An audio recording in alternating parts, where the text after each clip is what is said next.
Olá, meu nome é Ari, sou voluntário do Grupo Espírita Fraternidade da cidade de Caieiras. Como fazemos todos os domingos, estamos reunidos novamente aqui em torno do Evangelho para absorver os ensinamentos de Jesus. Também, como fazemos em todo evento desses domingos, a gente começa pedindo a Deus nosso Pai, a Jesus nosso Mestre, espiritualidade amigo, que nos ampare, que nos ilumine, hoje e durante toda a semana. Nós possamos absorver as palavras que Jesus nos trouxe no nosso dia a dia.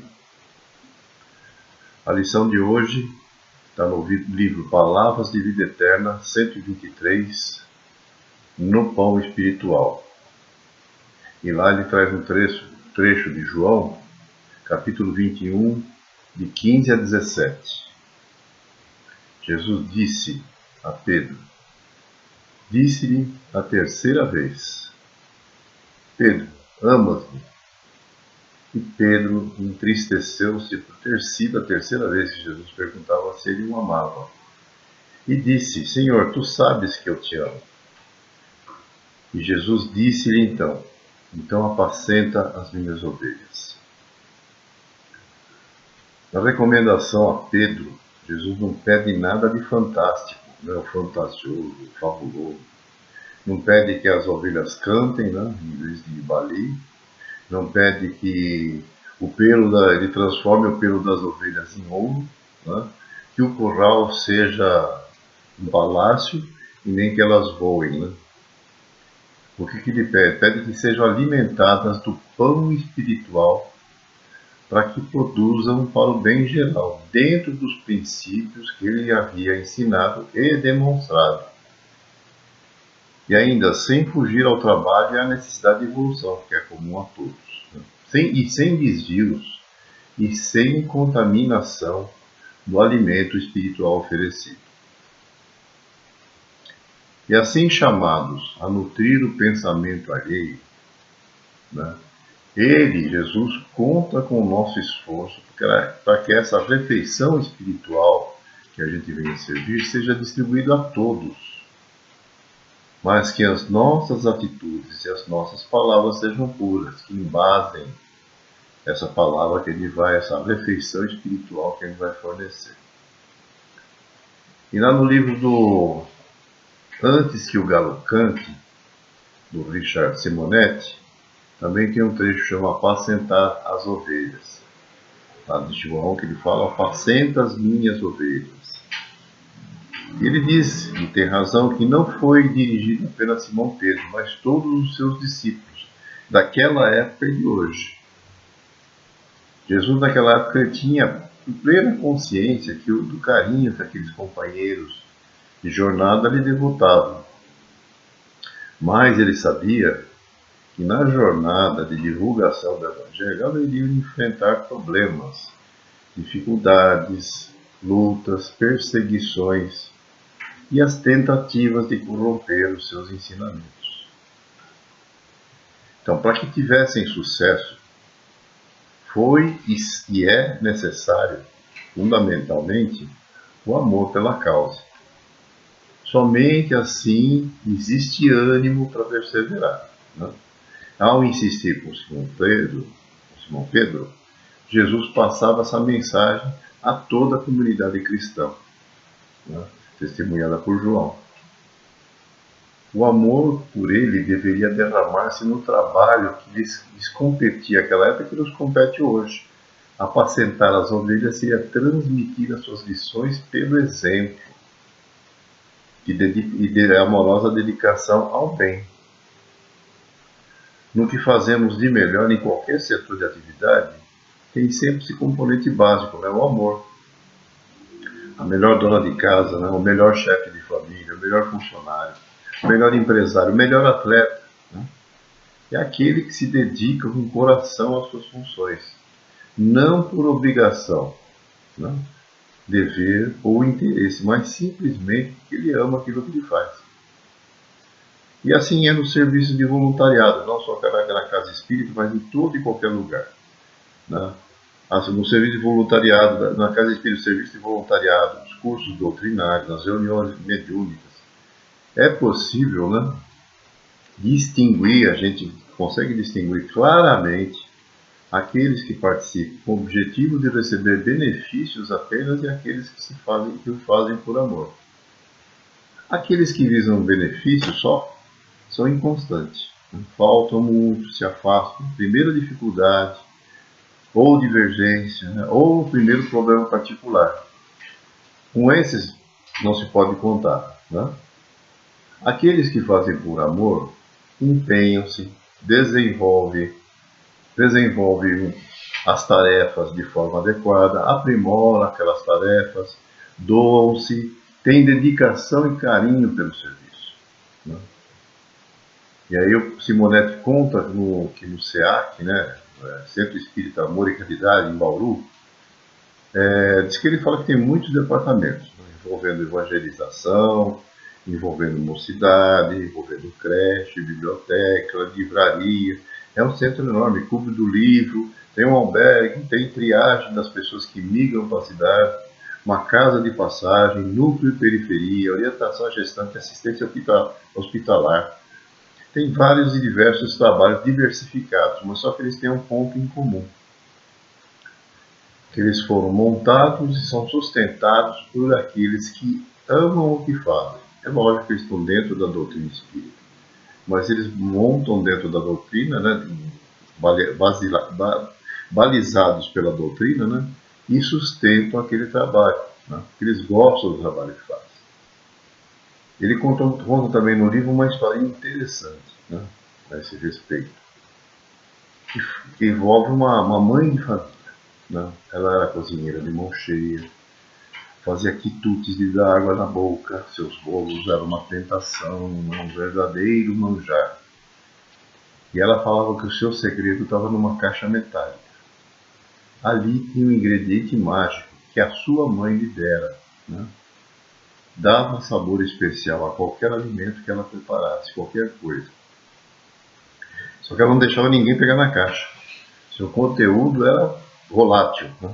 Se abrisse, ele poderia perder-se e não teria como repor. Aí acontece que ela vai para uma cirurgia, né? Fica alguns dias hospitalizado, o marido ficou meio perdido, né? Nós maridos somos meio perdidão, né? Sem a mulher, sem a esposa. E a esposa era aquela que fazia tudo, iluminava a existência deles, né? Sem falar na comida que preparava. E à noite sozinho, né? Ele imaginou que ele ia comer, abriu a geladeira, tinha um pedaço de bolo que ela havia feito. E estava aquela coisa, aquela delícia de ser. Enquanto ele comia, ele abriu o armário e ele viu a misteriosa caixa. Curioso que era, né? Com cuidado, ele abriu a caixa. E para sua surpresa, estava vazia, só tinha um pedaço de papel.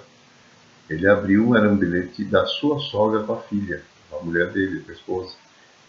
E ela escreveu: minha filha, em tudo que você fizer, acrescente uma pitada de amor. Era esse o segredo, fazer com amor. É o que a gente tem que fazer em todas as tarefas que a gente faz. Não? E era isso que Jesus esperava dos seus discípulos. Não?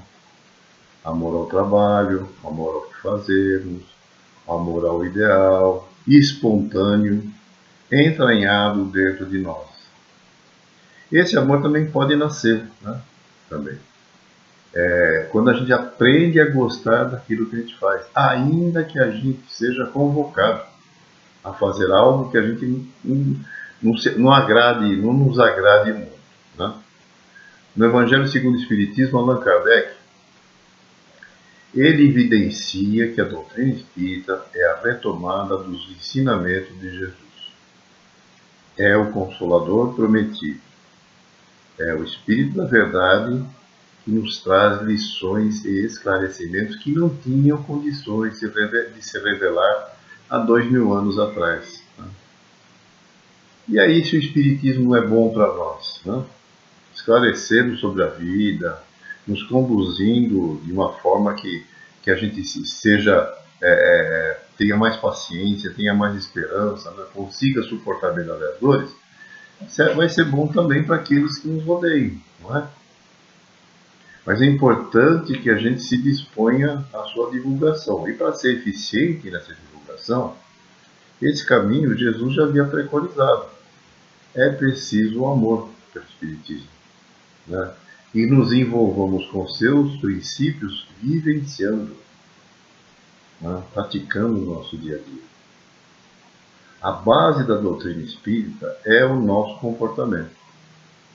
E não tem outra maneira de demonstrar que os princípios espíritas são excelentes, senão incorporando-os à nossa existência.